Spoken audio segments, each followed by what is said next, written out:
Welcome back to the Business Insider. So our topic tonight is the United Nations World Tourism Organization's 48th Middle East Commission Conference, due to be held here in Cairo on the 28th of March. My guest tonight is Mr. Alaa Khalifa. He is the marketing expert of international tourism and expert on digital transformation in the tourism industry. Once again, a pleasure having you on the show here tonight. Thank you so much. All right, let's start with the mandate of the World Tourism Organization. When one says WTO, usually he thinks of the World Trade Organization.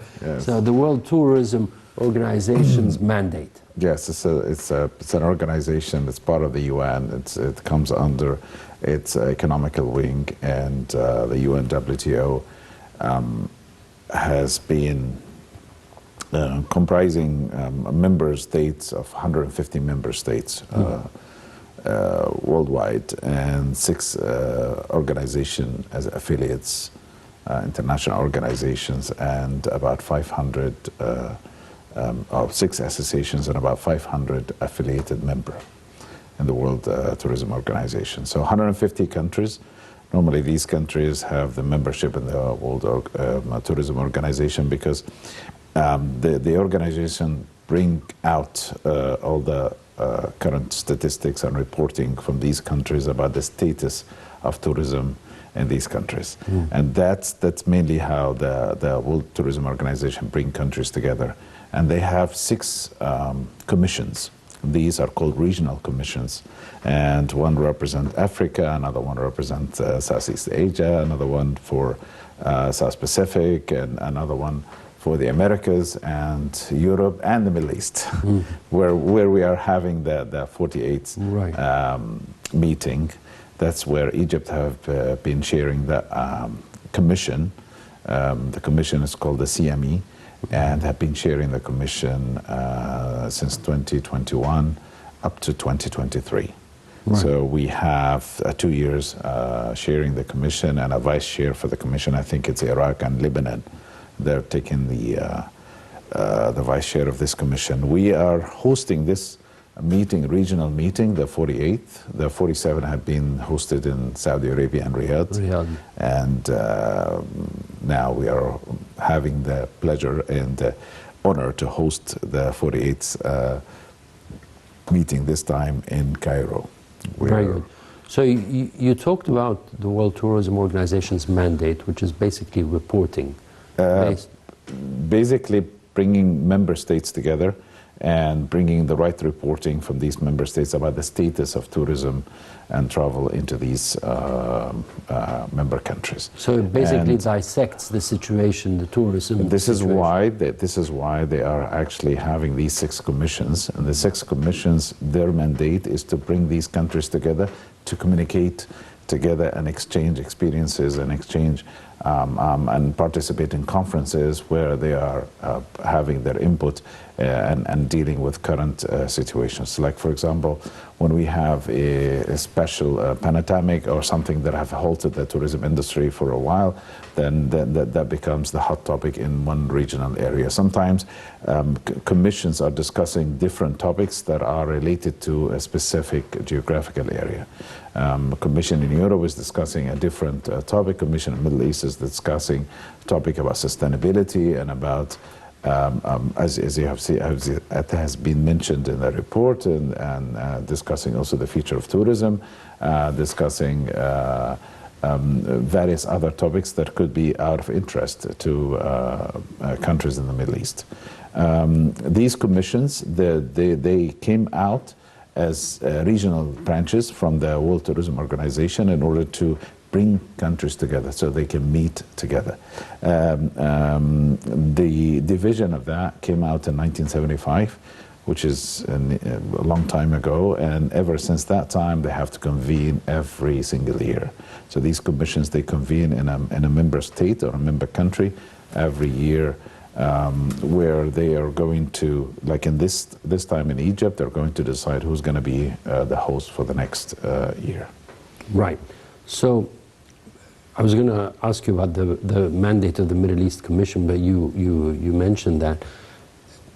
Basically, what is occupying the the interest, the attention of the 6 commissions is the pandemic, and now the situation of the war happening in Ukraine and Russia, because this affects tourism as well.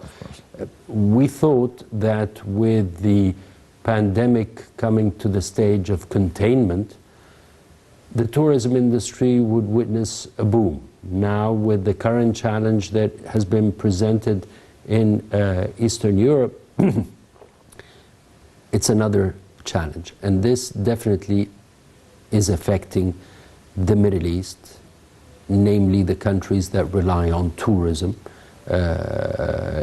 as a big chunk of their GDP. What would be the significance of Egypt chairing the 48th session, and what would be its priority? First of all, we have to understand that Egypt has been a member state in the World Tourism Organization for a very long time, and it's like any other members, sharing a commission means that hosting its activities together, coordinating with the World Tourism Organization in order to have a special event where they are going to discuss specific topics. These topics could be the ones related. It's like coordination. So basically, when a country is sharing a commission, it's like coordinating with the mother association in order to put out the topics and coordinating with these delegations who are coming to attend the event. In 1 or 2 years' time, there will be another country sharing the commission as well, and also they will bring out their agenda onto the table. It gives us power in order to insert whatever we want to put in the agenda, together with the collaboration of the World Organization, World Tourism Organization, because as much as tourism is very important for the rest of the world, it's very important for Egypt as well. It's contributing to nearly 12% of the GDP in Egypt. And actually, what we don't know is that tourism is responsible, worldwide tourism is responsible today for 10% of the global GDP, which is a huge amount of money. And you're talking about between 3.4 billion to about 5 trillion US dollars. One of the things also that we need to know how important the tourism industry for the world is that 1 of every person living on this planet of every 10 persons living on this planet is actually working in the tourism industry. You can imagine that. And it affects other industries as well. And it affects every other industry. So the fact that the pandemic have been hitting the tourism industry worldwide so hard and slowing its growth, it's one of these topics that had to be discussed to discuss different scenarios of recovery. World Tourism Organization have put 3 different scenarios of recovery. One that was a very optimistic scenario, which is 2022, which is supposed to be by the end of this year, and now it's not happening. It did happen at some point when we started to get like a weaker variant and countries started to ease up their restrictions. But then, as we go along, no one expected Russia and Ukraine conflict to come to, no one expected the supply chain crisis that is happening nowadays, which is affecting the economy. And as a Business Insider program, you've been discussing this for the last few weeks. We are on the verge of flaring prices everywhere around the world. It's affecting fuel prices, it's affecting flights, it's affecting transportation between different countries around the world. It's also affecting ability of travelers to spend more money in exploring new destinations. So right now people are being held again. It's not because of the pandemic this time, but because of the international crisis that is happening. Sanctions have been imposed on Russia and have been affecting the rest of the world today. It's affecting us, it's affecting everyone. This is like we got in the middle of a fight which is not ours, but it's one of these things of a global system, economical system, which one thing that happens, we call it the butterfly effect. The butterfly effect is something so small that happens somewhere, it affects you in a different area at some point, because we're all interconnected, all of us interconnected. We became very much like in a global village. Everything happens in there, affects the rest. What you said basically that's what made me stop and look at the title of the conference again. Tourism awareness and human capacity building, that's fine. Towards a sustainable tourism society. Yes. Can we look at the tourism industry and say it can be sustainable? How can it be sustainable when the butterfly effect is predominant in this industry? Well, sustainability in tourism basically is somehow separated from current events. Means that when there is a liquid situation at some point and it's affecting many other industries, affecting whether a tourism industry or affecting economy or affecting other aspects of the economy nowadays, it's actually because it wasn't expected. It was something it's not in the scenario. What we black meant, swan. What we meant by sustainability is that to produce or put out a product, a touristic product that can support, help communities, societies to grow and benefit out of that, and at the same time maintain the environment and be sustainable for generations to come. So it is type of tourism that is not destroying economies, that is not destroying societies, but actually helping them to help themselves. This is the hardcore of sustainability, is that we want an industry that is maintaining growth of local societies, helping out local societies, more than it's helping governments, more than it's helping investors. Is this achievable? It is. In many countries it is. Achievable? This is why countries are reaching out to sustainable... Let me just stop you here, because what you're saying makes sense. It makes sense in normal situations. However, the tourism industry is so much affected by any development that happens. The term itself, sustainable, does not apply when it comes to this industry, because basically after the containment of the pandemic, you started to see a breather within the industry. People are starting to operate again normally. And then all of a sudden this happens. So you're drawn back again. If you have a society that is founded on tourism, then this society is susceptible to these factors all the time. So how can you achieve sustainability there? Whatever affects the tourism industry doesn't kill it. It actually makes it stronger. Makes it much stronger because at some point people never stop traveling.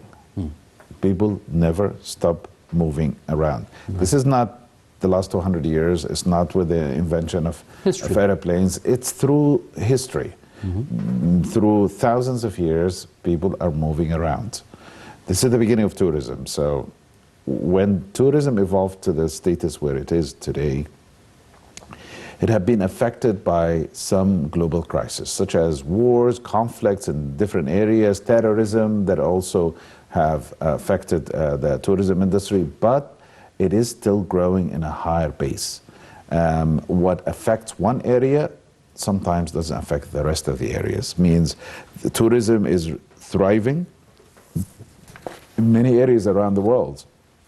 When you have one specific area affected by conflict and war, many other areas are thriving and getting the exact same market share.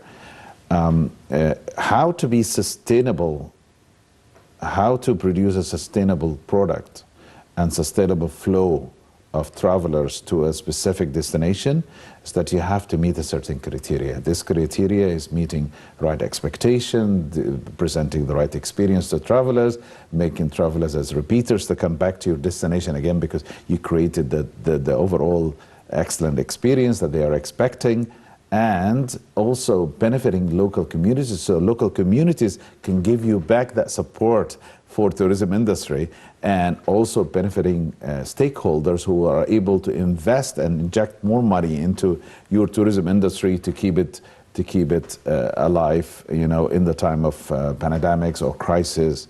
What I mean here is that everyone has to be involved, maintaining environmental issues and keeping green cities and attracting more travelers to areas. People are running away from mass tourism these days, and they go into adventure tourism, they go into culture tourism, they go into learning and discoveries.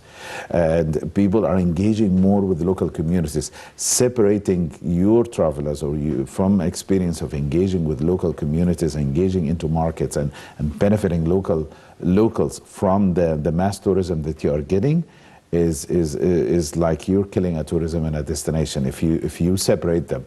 But you need to have people engaged, you need to keep them involved into the tourism industry so that you can get their support in time of crisis. Pandemic like this, people know it's heading everywhere around the world, and the only way is just to wait, get the right opportunity. You know, this is why countries have eased up the restrictions.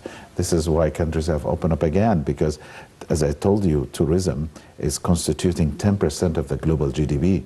That's a huge amount of income for many countries. And in our case here, we have 12 to 13% of our GDP comes out from the tourism industry. Yes, we have been hit hard.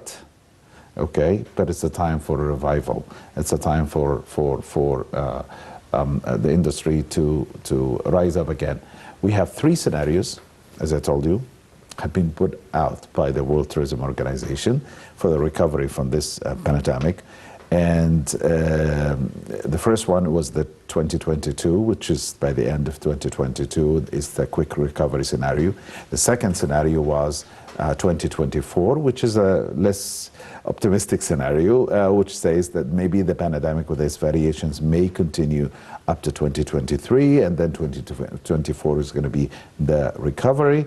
And then the most pessimistic scenario was 2026 scenario. I think where we're going right now is going to be the scenario of 2024 is the full 100% recovery. We used to get a number of travelers all over the world, 1.4 billion travelers worldwide. The number dropped nearly 70%, you know, because of the pandemic. And in order to recover that number one more time and regain this confidence and get the same capacity, you know, and re-employing the thousands of people, millions of people have left their jobs because of the pandemic, is going to take time. You know, rehabilitating people again in order to get back and get involved in the tourism industry, getting communities to get engaged, encouraging people for sustainable tourism. This is all major hot issues. And reviving economies. All so of these are hot issues. Thriving again. All of them hot issues on the table that these commissions are discussing these days. So when you have a situation whereby you have the 3 scenarios, 2022, 24, 26, definitely the right way to approach the situation is to start preparing for the return to normalcy. What would you say is Egypt's current strategy in dealing with this tourism industry, and what needs to be done in the coming stage? I think the way how we went through the pandemic and the way how we handle things without having a full closure and the very restrictive measures, and at the same time dealing with the pandemic as it's and giving it the right size and in terms of its reality, has been extremely realistic. And this is why when we reopen again for tourism, we have not really restricted movement into Egypt. And we put the right rules by maintaining the same health regulations as per the World Health Organization, but at the same time open up our touristic sites to travelers to come in, especially on the Red Sea destinations.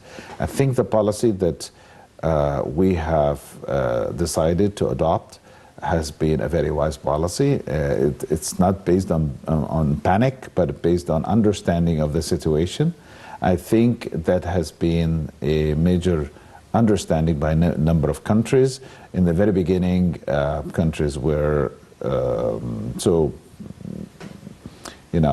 I would say hesitant of reopening for tourism, but now as they have seen the results of the impact on our economy and other neighboring countries which have eased up the restrictions, I think they have started to realize now that Egypt deserves this kind of touristic flow. This is why lately many European countries have lifted restrictions of traveling to Egypt, including many countries in Europe, Germany and Italy and many other countries. I think we are in a verge of getting back the touristic flow one more time. I think we did a successful strategy or follow the successful strategy in dealing with this pandemic. I think we are moving in the right direction, trying to regain our market share. I think Minister of Tourism and the Cabinet and the Prime Minister are adopting sustainability and support and development for tourism, putting it on top of the agenda as a source of foreign currency into the economy. I think we are on the verge of witnessing a full revival phase of the tourism industry in Egypt because of the very moderate policy and strategy that we have taken for the last year and a half.